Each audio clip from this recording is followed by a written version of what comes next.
In today's video, I'm going to teach you how to remove a user from your QuickBooks Online account. If you've recently had a change in your team, perhaps an employee has left or a contractor no longer needs access, this can be a crucial step to maintaining your account's security and efficiency.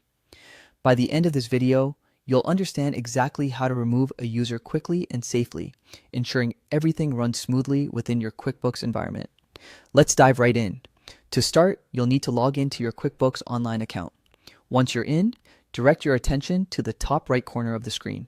You'll see the gear icon, which is also known as the settings menu. It's your go-to for account management. Go ahead and click on it. In the menu that appears, you're going to want to choose the Manage Users option. This section will display a list of all the individuals who currently have access to your account. It's essentially a dashboard of your current users, allowing you to oversee who can access your QuickBooks. Locate the user you wish to remove from your account. If you've got quite a few people listed, take an extra moment to verify that you are selecting the right person. Removing someone will revoke their access completely, so it's all about being sure before proceeding. Now, near the user's name, you should notice an ellipsis icon. It looks like 3 little dots. This icon is your gateway to additional options. Click on it and you will see the option to delete. Select this to initiate the removal process. At this stage, QuickBooks is designed to double-check your intent. You'll see a confirmation pop up.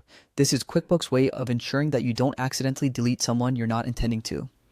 If you're certain that this is what you want to do, go ahead and click Delete User to confirm and wrap up the process. And there you have it. The user is officially removed. They will no longer be able to access your QuickBooks Online account. It's as straightforward as that. Before you go, here's a quick tip to keep in mind.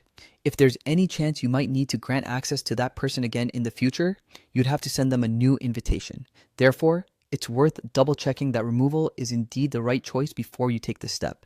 And that's it for removing a user in QuickBooks Online. It really is just a few clicks away.